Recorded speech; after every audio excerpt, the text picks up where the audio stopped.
What a ride we had. And boy, howdy. Talked about some very big topics to do with the Rick Murray situation. And now comes the final part. Um, the first 9 episodes, of course, dealt with one topic per episode.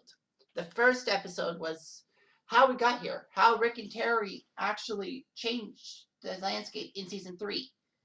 We found out that Terry basically found love from a shy guy named Rick, but unfortunately, Rick was not all he seemed to be. As Rick was abusive and basically controlling in a sense.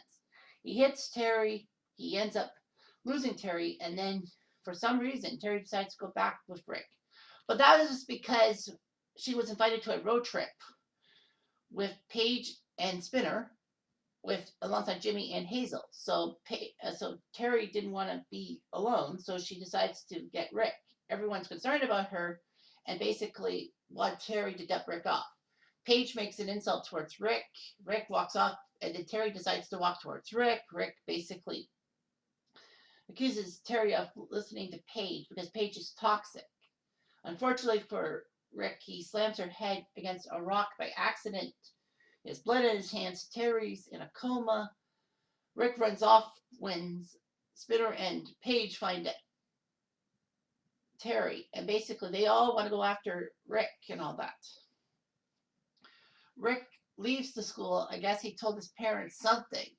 It's not necessarily that he told his parents the truth. Maybe he lied, saying that there was an accident and they're all going to get him. And basically, he played on his mother's naivety. So basically, he left, and we thought, great. He just walked away. At least he won't come back to Degrassi. Part 2 was when we find out about Paige's trauma and Emma's trauma from the first few episodes of season 4. Now, here's the weird thing: is that it does fit some kind of narrative that you probably never would have guessed. Now, Paige, when she finally gets her rape trial to go, basically she's unsure what she could do. But Spinner convinces her, you have to do this. So basically, Paige decides to. Paige is basically grilled by Dean's lawyer, but Paige doesn't waver, and Paige looks like she's won. And the judge admits that Paige basically had a very good case and all that. Unfortunately, in an all too real finale to this, Paige cannot get her case won. Dean wins because there's a lack of evidence.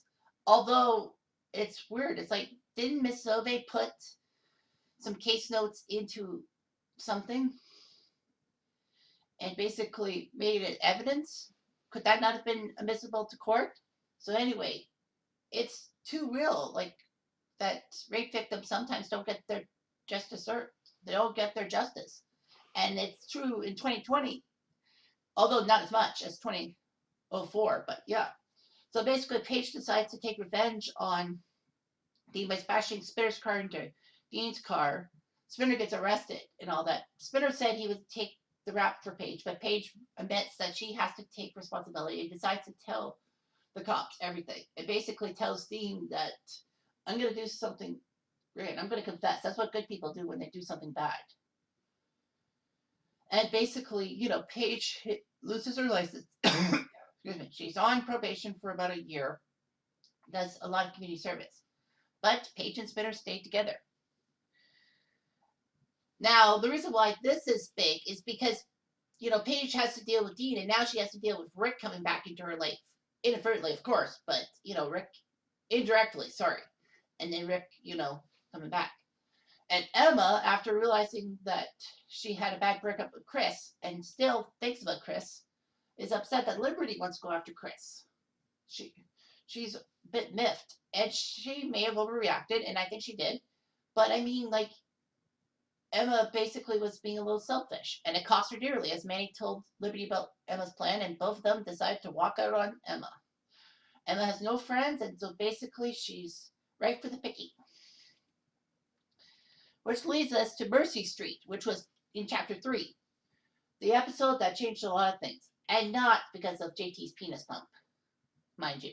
So anyway, Mercy Street happens, and everyone is shocked that Rick is welcomed back with open arms. Marco and Alex, who were actually named as student council president and vice president in the previous episode, respectively, decide to go to Radich. And the stupid deleted scene that could have changed some narrative in people, because Radich basically tells them that I can't talk about Terry's things because she's not even in the school; she's at private school, and he also says that, to my knowledge, there have been no criminal charges on Rick, and basically that unless someone has criminal charges, a student, he or she, will study at my school.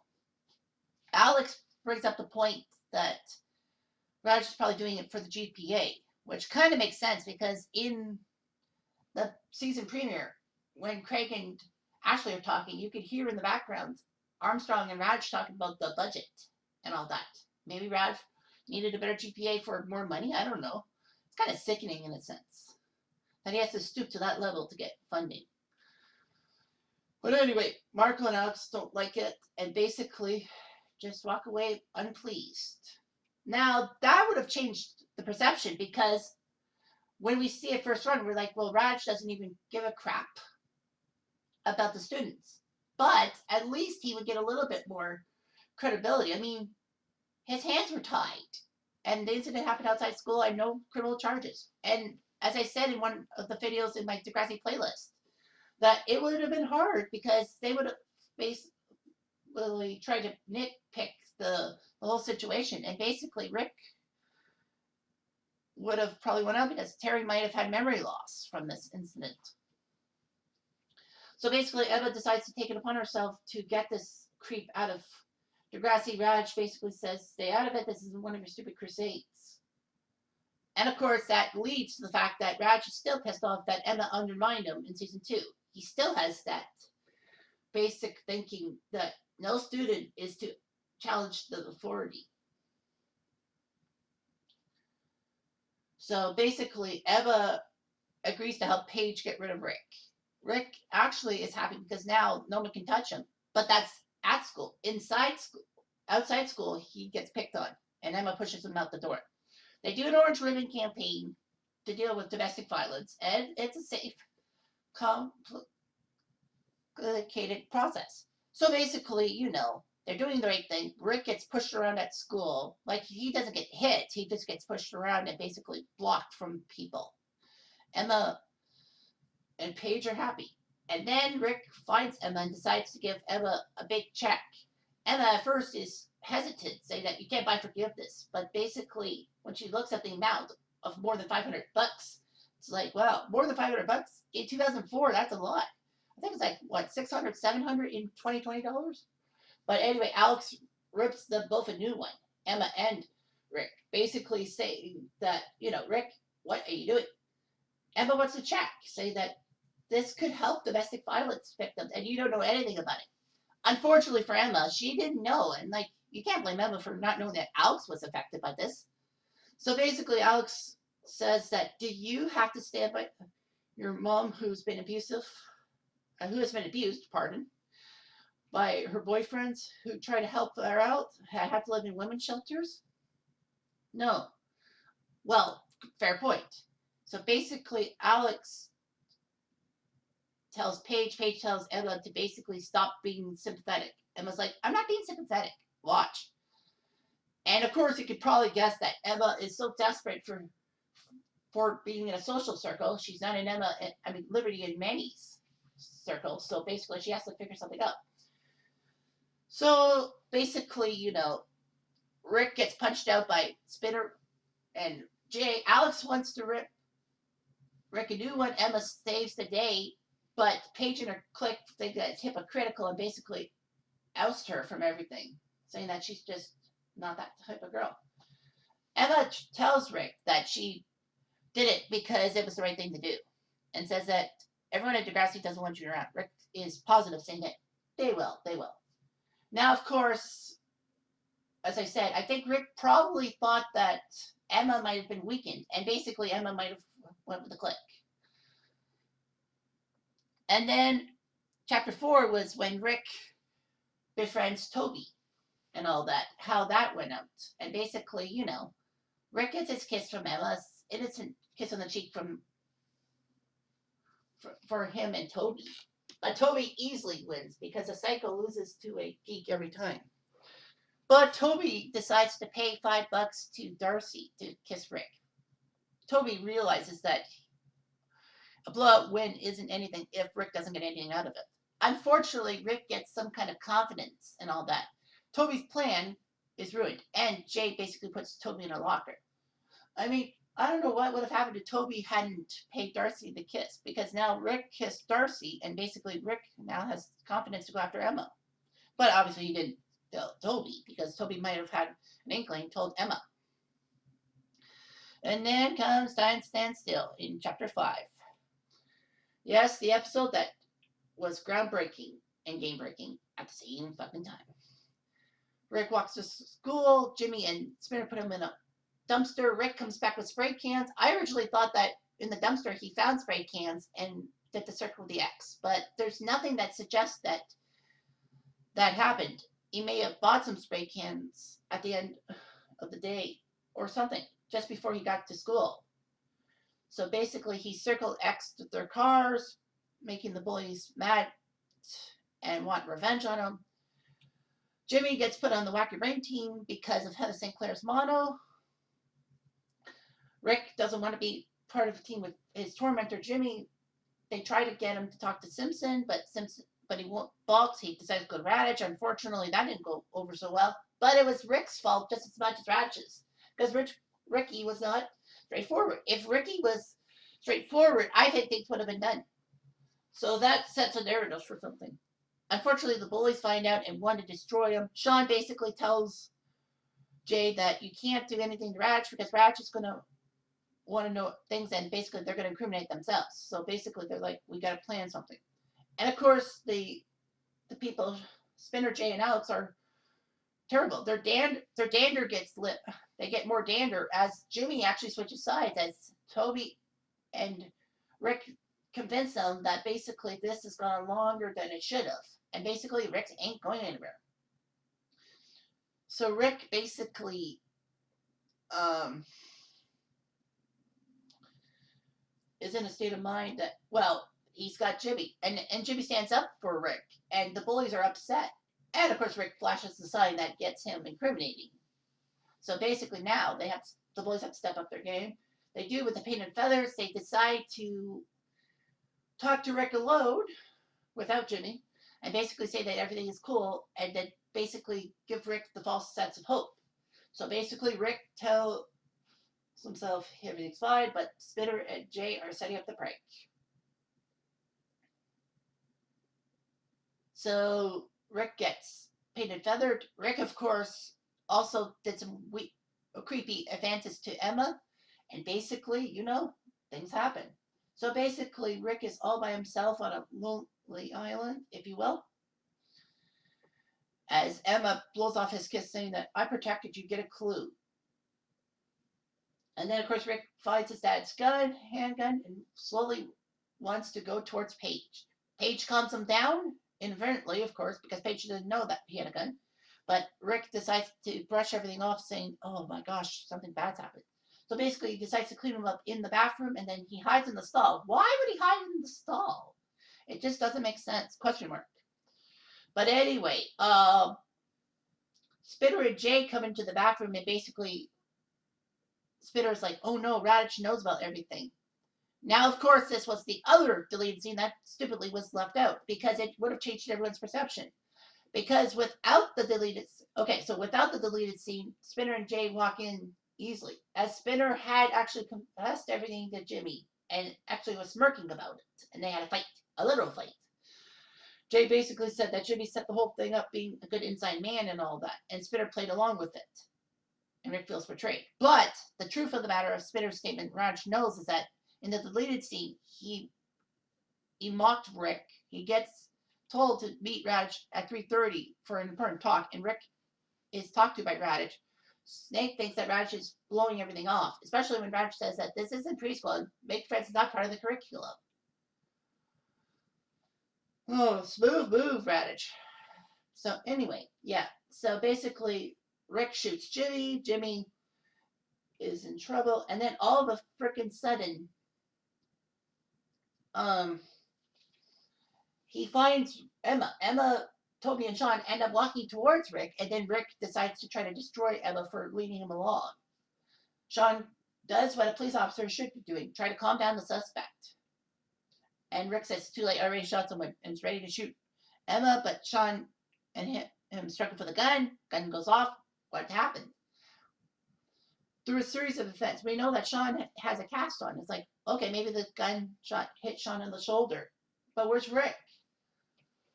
But it's soon realized that Rick probably died somehow from his own gun.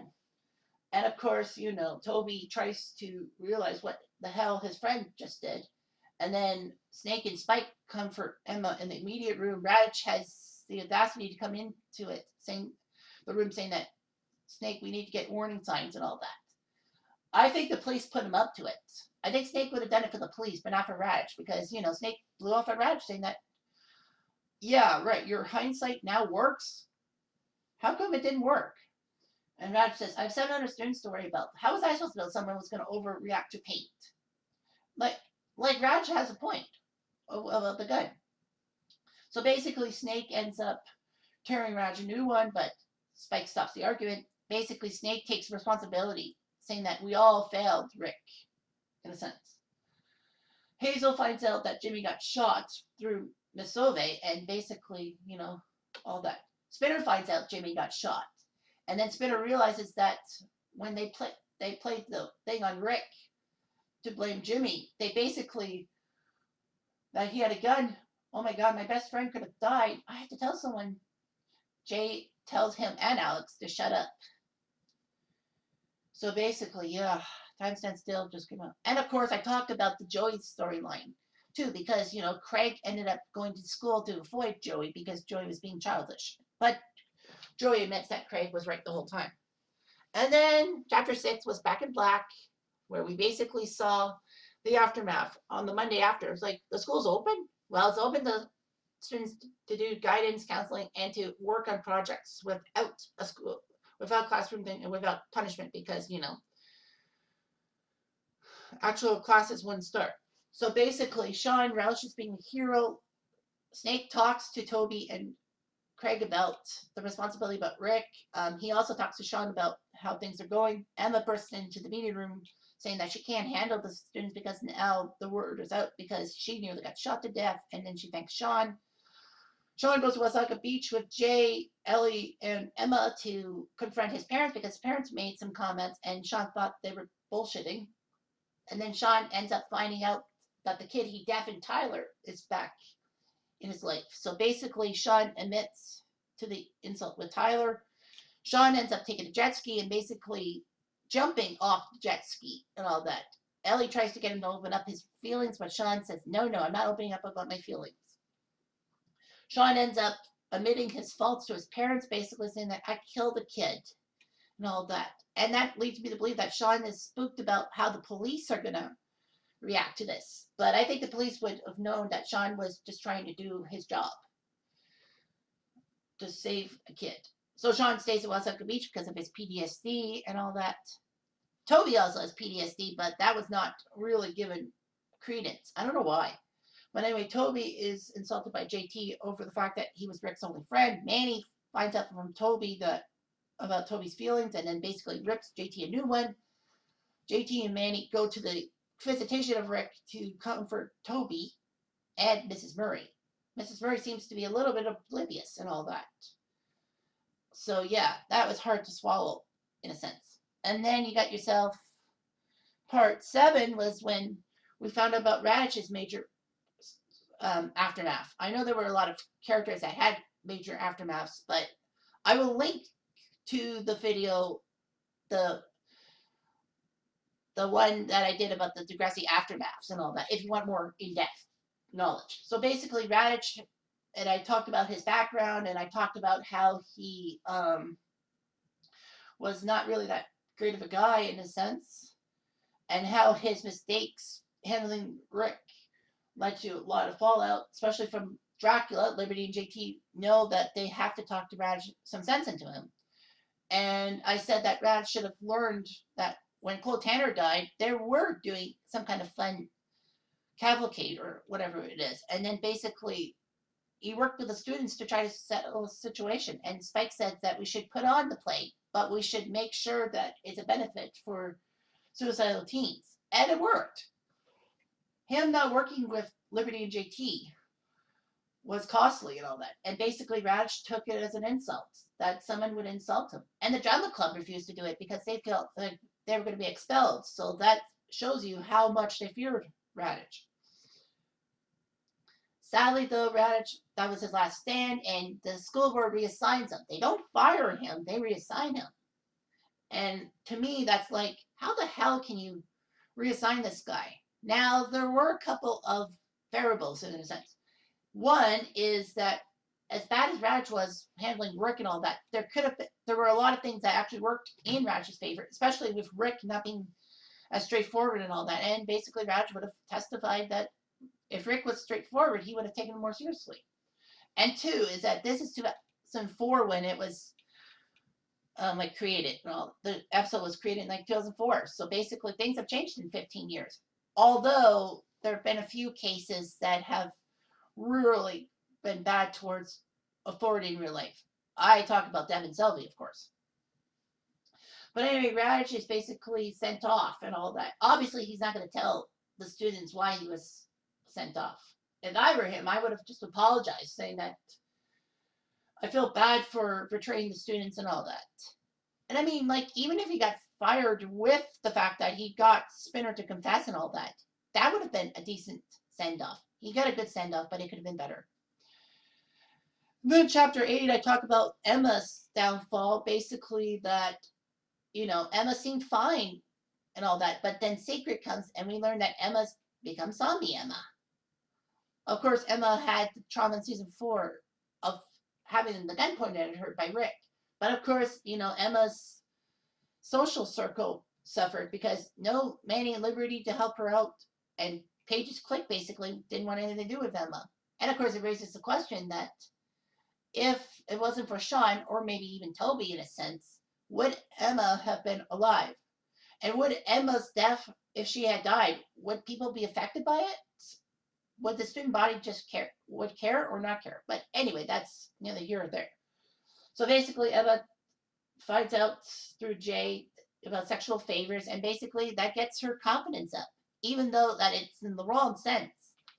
So basically, Manny's worried about her, basically saying that this isn't Emma at all. This is not the Emma we all know and love. So basically, Dracula refuses to kiss Emma. Basically, Emma's pissed off. And then she is pissed off at Jay, saying, you gave me a social disease. And Jay said, but I thought we had something. I actually loved your virtue and all that. But Emma said, virtue. And Emma says, well, I don't like myself very much. Emma realizes that this is not the real Emma. And that how she's acting in the aftermath is terrible. So I think she basically asks for help and all that. Spike and Snake said they won't walk on eggshells around her. Emma admits that she's not well and that she's a terrible person. And it seems to me that she basically is upset over how Rick died and all that, thinking that she may have had a hand in Rick's downfall. It wasn't all her fault. I mean, the students took the cause as a purpose to destroy Rick and not take the cause as what Emma said about all domestic violence victims. And then in the last chapter before this one, I talked about how Spinner felt terrible about putting Jimmy in a wheelchair and all that, because obviously he played along with Jay's thing to get Jimmy shot at. Although I think the two of them realized that it was supposed to be to get Jimmy in trouble so that Rick and Jimmy's friendship would split up and Jimmy would come back to their side. It failed. So of course Jimmy comes back after rehab, 3 months of rehab, if you may, and basically Spinner is still racked with guilt and all that. He wishes he visited Jimmy in the hospital. And it was weird that Jimmy says that I should have been there for you instead of you being there for me. What a guy. I don't understand Jimmy at all. So basically, Jimmy ends up getting an MVP award out of pity and all that, thanks to Spinner. And Spinner basically tells Jimmy that everything's going to be fine. Jimmy says, I can't do my basketball anymore. What am I doing wrong? My whole life is gone. There's like pieces of me shattered. And basically he talks about Rick and all that and saying that Rick should have had better aim. Well, of course, Rick turned his head when he shot Jimmy. And all that. At least Rick had some sympathy in a sense. But anyway, Spinner felt he needed to tell the truth. So he tells them about Jay and him planning the paint and feathers. And then basically saying that Jimmy was the inside man to get the heat off them. Spinner is berated and basically told never to be near Jimmy again. Spinner tries to fix the situation, but he ends up getting drunk with Jay. And of course, he fails. Jimmy basically tells Spinner where to get off because Spinner didn't act like a friend, like betraying Jimmy towards Rick. That's terrible. And I don't know why Jimmy said that, you didn't have to tell me these things. But Spinner had to, because if Jimmy found out through other sources about Spinner putting Jimmy in that situation, it could have been worse. Heck, Jimmy's parents could have filed a lawsuit against Spinner and Jay, possibly. So basically, Spinner decides to confess everything to Hatzelackles, implicating Jay in the process, and Hatzelackles throws the book at Spinner, rightfully so. I mean, zero tolerance. But I think the zero tolerance policy was made in the aftermath of the Rick Murray situation, realizing that if there was a zero tolerance policy before Rick's downfall, then things would have been much better. So basically, Degrassi had to pay for that, in a sense. So anyway, so that's the recap. And now something fresh and exciting.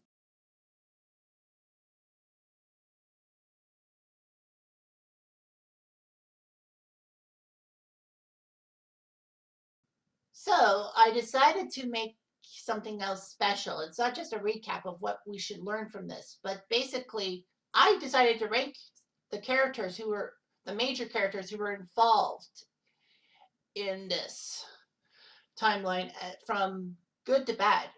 As you should know, Wicked Binge does a great job with some cartoon shows saying that characters good to evil, so they rank them based on their pureness to their evilness. I decided that this could work out, but then I actually remembered I had put TierMaker on my bookmarks and wanted to do a TierMaker list one of these days about Degrassi. So I'm like, hey, you know what? Let's do it. So basically, I'll show you the picture and explain myself. So as you can see, I decided to rank 20 characters that basically were part of the Degrassi shooting line, even season 3, like as far back as season 3 about the Fury and all that. Now, of course, if you see the picture right now, is that there's a couple of mistakes. One of them being, what the hell is Joey Jeremiah doing in that picture? And also, what is that, Caitlin Ryan? Well, the fact of the matter is that the TierMaker thing, I took it off of the Degrassi Next Generation characters from season 1 to 7 ranked. We're good. It had the teachers I actually needed. But they didn't have 2 characters who basically were I put on the list. So basically, yeah.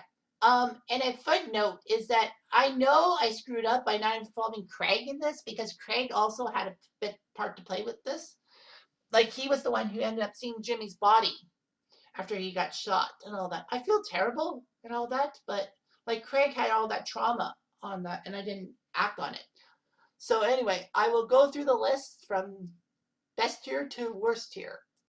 Let's just start with the golden, the people who basically were the best of the best. Number 1 is Terry. Now you'll notice that I've read from left to right is basically numbers from 1 to 20 throughout the tier list. So basically, Terry's number 1 for being good. Terry was a very innocent bystander of this situation. She just was looking for love because her friends all had boyfriends. She didn't have a crush or a guy she liked beforehand. I know some people on the Degrassi Reddit say that Sean should be with Terry, but all that. You gotta feel bad for Terry and all that.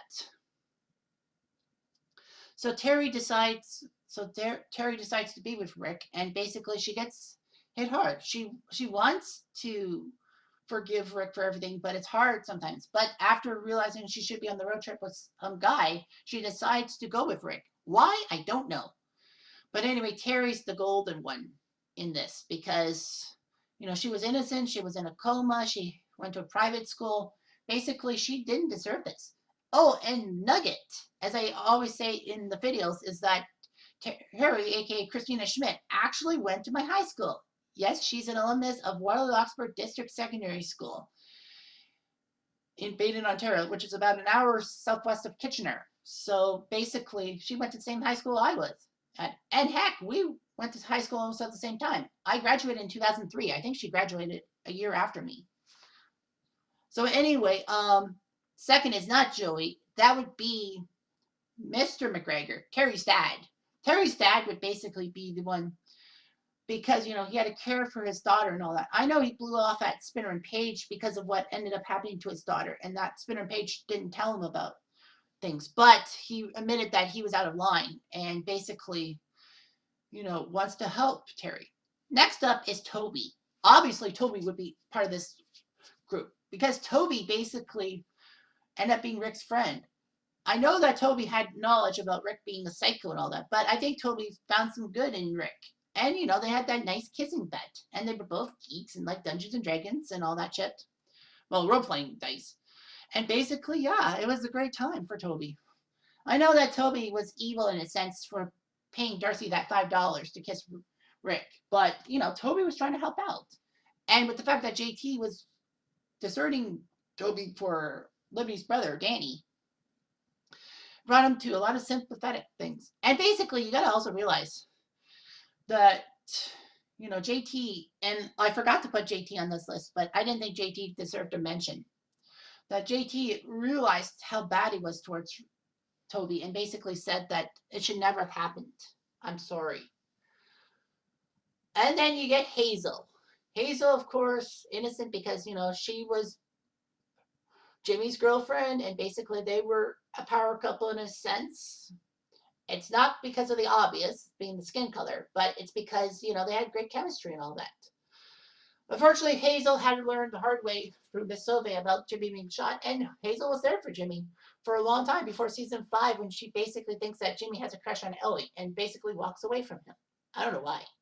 Now you get the decent, the people who were not on the good tier, the next 4 characters. Ellie is number 5 because Ellie basically is like Hazel. Basically, she had massive aftermath after the fact that her boyfriend left or in some kind of way.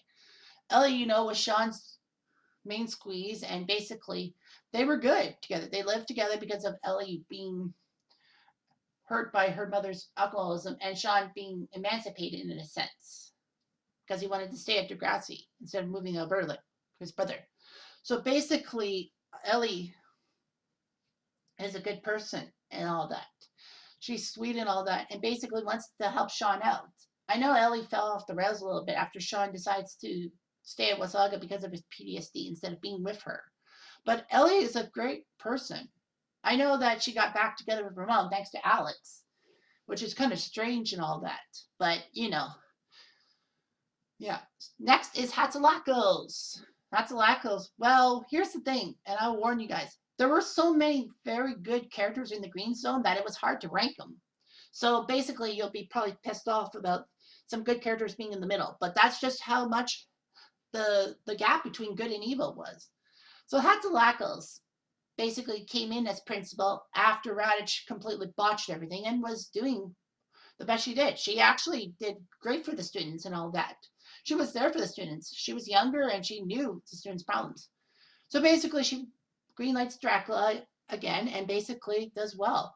She does the right thing by basically explaining to Spinner that you should never have done this, and your actions have put a boy in a grave and a boy in a wheelchair.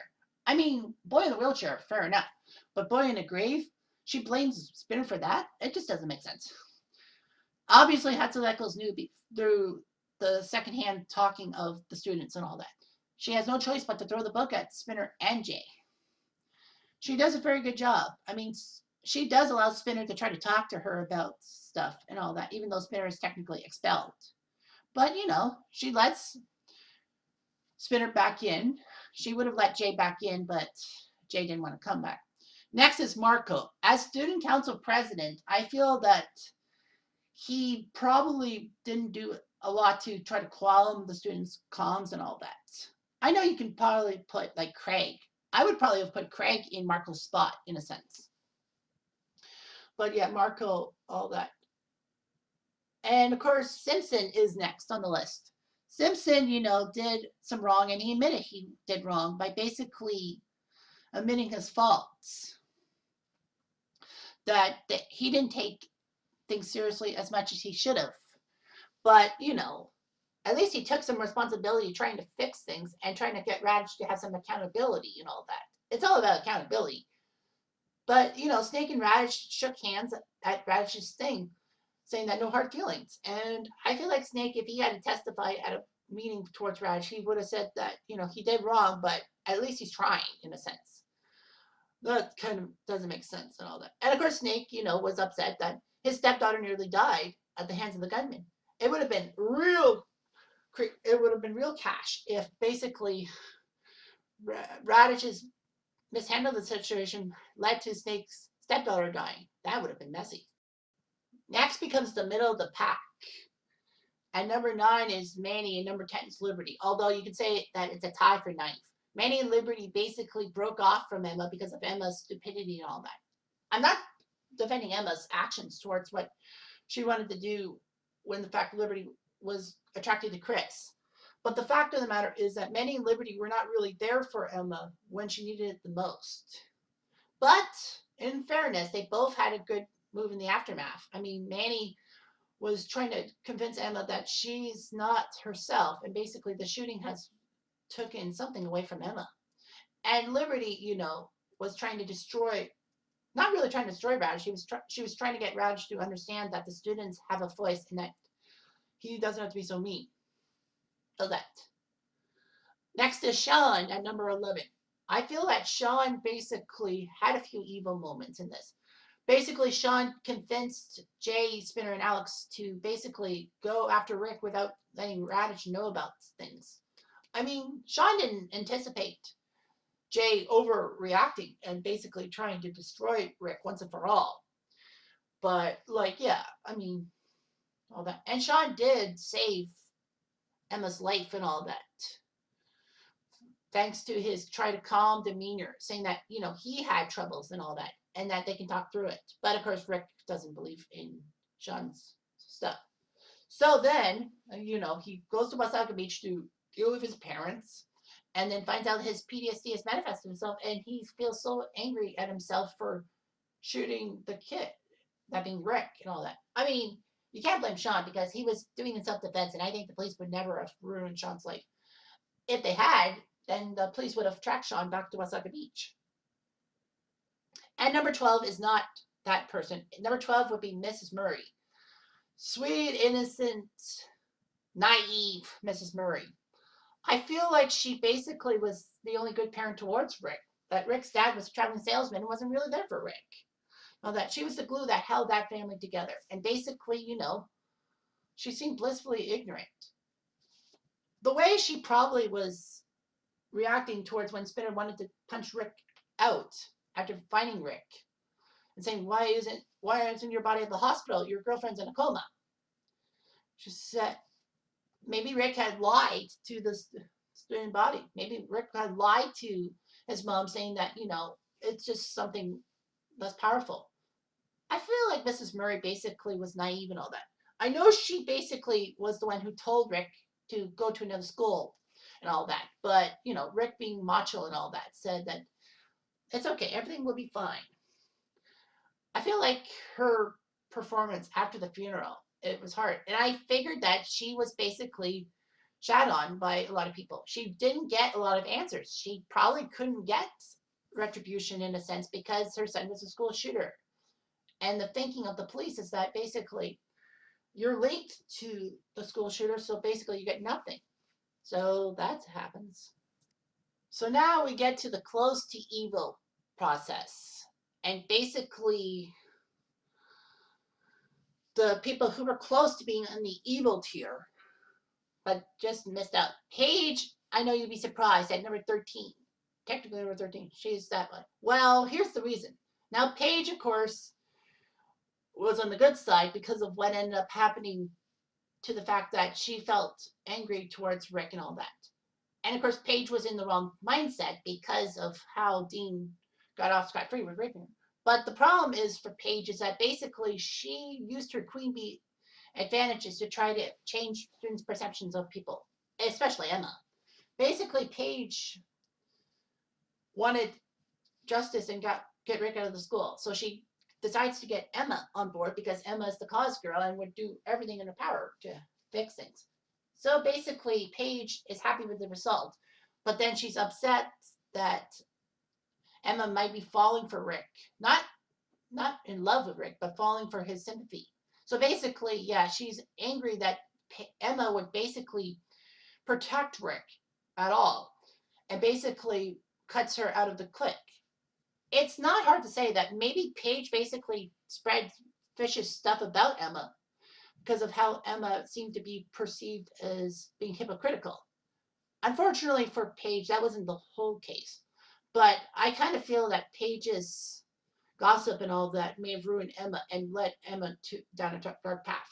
Is it safe to say that Paige felt sympathy towards Emma because she nearly died? Well, I don't know. Beats me.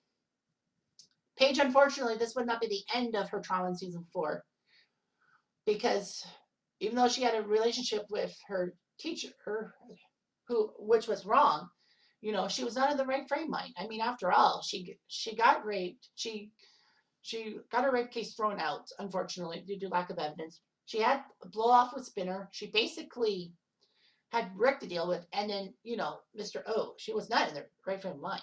Next is Jimmy. Now you'd be thinking, Jimmy, that is close to evil? Well, Jimmy was a tormentor of Rick. So basically, in a sense, Jimmy deserves to get that high up on the list.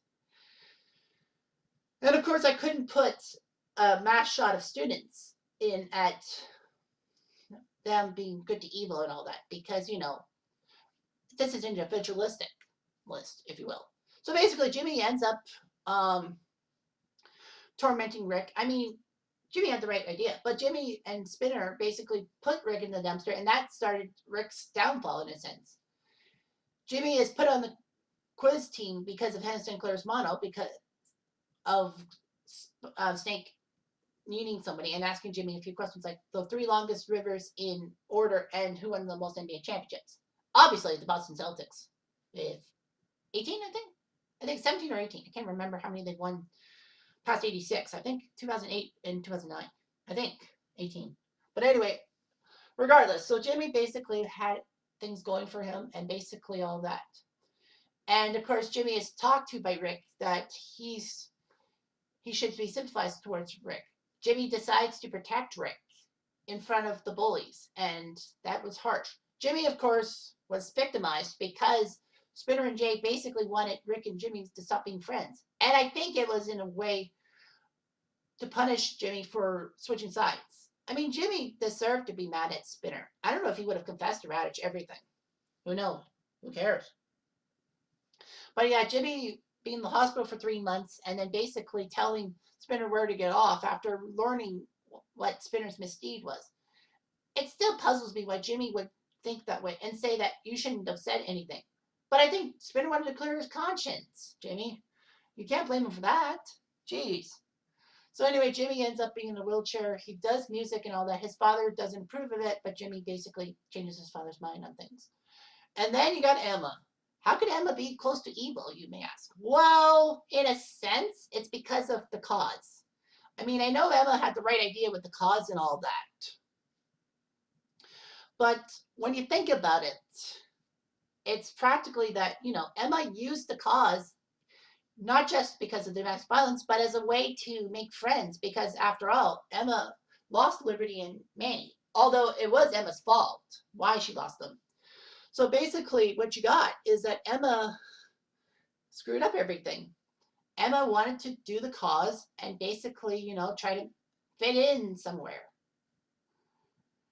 And, she did the right thing by going against the herd and basically protecting Rick because it was the right thing to do. But of course, Emma probably might have done it to for her own safety, because she was probably worried that if Rick had damages done to him, she would be thrown to the wolves, if you will. So she tries to get out of it.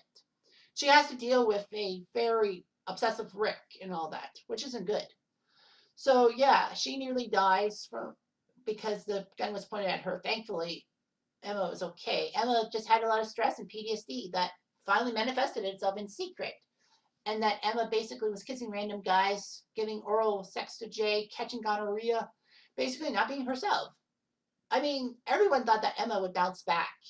And Emma kind of did bounce back in a sense, but not in the way we wanted to. It was kind of strange how Emma doing something so naughty would actually give her confidence and all that. And of course, Emma had a lot of problems with boys after season 4. And the end of the Close to Evil tier is, of course, Daniel Radich, because he's the administrator and he should have stopped it when he did. I know that Radich had the right idea. I mean, letting Rick back because, Rick didn't have a criminal charge. If Rick had a criminal charge, Radich would definitely never have thought of it. I think the school board would have told him anyway. So anyway, Radich basically ruffled Emma's feathers by saying that stay out of this and whatnot, one of your stupid causes. Basically, that he was still pissed off that Emma keeps undermining him and all that. So basically, he doesn't like the fact that Emma is trying to maybe rally the students against him in his mind. He has a weird mind, but it's probably how he was raised in the 1980s, being an administrator and all that. So anyway, when you look at Radich, it's like, how did he not stop this thing? But, Radich basically left Rick to fend for himself and then basically tried to make up with Rick, do a 180, and say that I've got a plan to try to save Rick. But Snake, of course, said, I don't think you do. So anyway, Raj basically has to fight off Snake's pretentiousness and deal with a school in tragedy and all that. He does a decent job with PR and all that, but it seems that with the students, he just doesn't do a good job. And basically, the drama club refuses to sing that mock song of him. Well, of course, he cancels Dracula for a musical for how good Degrassi is. Now his motive basically may have been to make himself feel better. But I think he also thought that the school needed better motivation because, they were being mocked and basically put on the 6 o'clock news as a bad school. I don't blame him for that, but for trying to raise his ego, I don't like it one bit. So basically, JT and Liberty sing the Radich song to him. He gets upset, basically uptight, and says that you shouldn't be attacking me. And then a couple days later, Radich is sent to the wolves. He's been reassigned. He's lucky is that he's still a teacher. Maybe the old boys fraternity of the school board may say them. Who knows? And who cares? But anyway, Radich gets reassigned. Maybe he quits being a teacher after realizing what he did to Rick. He should have had a better send-off, but it is what it is. And now we get to the pure evil, the people who basically were terrible and all that. I apologize for the picture of Alex because I think that was how it was placed in TierMaker and I may have cropped it stupidly. But anyway, Alex was the 4th worst in this situation. I mean, there's a reason why she's low, if you will. Now, Alex, of course, had the right frame of mind. She was basically doing it because the domestic violence campaign because of her experiences with her mother, having abusive boyfriends. That's fine, but basically by portraying herself as basically she needs to beat up Rick and send him to another school and all that, that defeats the purpose in a sense. Alex was basically Spinner and Jay's right-hand woman, if you will. And basically she's the one who got the keys to the area where she put the paint and feathers up and basically humiliated Rick. And how Alex never got caught is one thing. I feel that Spinner and Jay basically wanted to let Alex excel. And basically they didn't want to ruin Alex's life. Alex was vice president of the student council. She was on top of things. But again, I think Spinner and Jay basically talked about how, the situation with Jimmy and all that. And the paint and feathers in the first place. So I think they didn't blame Alex one bit. Alex could have done herself a favor and basically admitted her guilt and all that. I think in season 6 she said that her bullying ways were terrible and then she realized about Rick. But I don't think so. So anyways, yeah, Alex didn't pay anything for the crime. But, of course, she didn't tell anyone anything. I guess she was scared. The bronze medal for evil has to go to Spinner. There's a reason why he's not gold and silver. But anyway, Spinner basically wanted vengeance for what Rick did to Terry. Obviously, because Spinner and Paige found Rick cradling Terry's unconscious body in the woods in season 3. He wants to destroy Rick because Rick's not there for Terry at the hospital. I mean, Rick could have paid Terry a visit in the hospital. So basically, Spinner was upset. And then he's more upset over the fact that Rick just had to come back to the school. And basically, Spinner decides to take it upon himself to bully Rick out of the school by hook or by crook. And, it works in a sense. Of course, Spinner has that fight with Jimmy. Spinner stupidly told Jimmy everything about the paint and feathers and how they set it up. Because Spinner probably would have got away with it if he didn't tell Jimmy anything. So, of course, Spinner says Raj knows because he figures that Jimmy was going to rat on him. Or if you look at the deleted scene, basically that Raj caught him at it and wants to meet him for an important meeting. So anyway, Spinner plays along with Jay's charade and basically feels guilty because he learns that Jimmy got shot by Rick. Jay convinces him not to do anything about it. So basically, Spinner avoids the hospital and avoids Jimmy altogether because of his guilt. In Eye of the Tiger, he tries to help Jimmy out with everything and says that he needs to help Jimmy by confessing everything. That doesn't make a good move, but Spinner was trying to get on the path of forgiveness. Unfortunately, it wasn't that easy. I mean, yes, he got expelled, rightfully so. And he did the right thing by implicating Jay. But you got to realize that Spinner actually had some remorse in him. Season 5, he was allowed to come back to Degrassi, and he made it a mission to make everyone like him, and he basically uses Darcy to help him out, be a better person. And he finally gets to talk to Jimmy at the end of season 5, and things are better. The silver medal obviously has to go to Jay. The reason why is simple. Jay basically was hurting Rick. He didn't have a connection with how Rick pushed Terry out. I mean, Spinner and Paige had a connection over the fact that they know that Rick had abused Terry and all that. But Jay had no sense of stuff. It could possibly be because of Alex suffering through the domestic violence circle. But basically, yeah, Jay was probably doing it for Alex. And, Jay was being a thug and all that. So when you look at things, it's like Jay is a kind of a stupo, if you will. But anyway, yeah, Jay basically wants to destroy Rick once and for all, sets up the paint and feathers, basically sets Rick up to be paint and feathered because he tells Rick that, everything is cool and getting Rick's hopes up so that Rick doesn't have any inkling who it is. And then, of course, Jay convinces Spinner to talk about how Jimmy was the culprit in the paint and feathers thing instead of them, trying to break up the relationship between Rick and Jimmy. Unfortunately, though, it turned out to be a shotgun, and then basically Jay puts some doubt into Spinner and Alex. Basically, Jay knows that his ego is more important than Spinner and Alex's feelings. Unfortunately, Jay gets his just desserts, and Spinner deserved a better friend in a sense. Jay does stop Spinner from burning down the school after Spinner thinks that the school was unfair for getting rid of him. But Jay, of course, does not come back to Degrassi, mostly because he's pissed off that the school would have to look for a scapegoat. And basically, he thought that the school needed to put things on Spinner. Basically, tried to push Spinner to confess. But Spinner did it on his own accord. Jay probably forgot that. Jay and Spinner have a messy outing, in a sense. Spinner basically says that whenever I'm around you, bad things happen. I don't want to be that guy.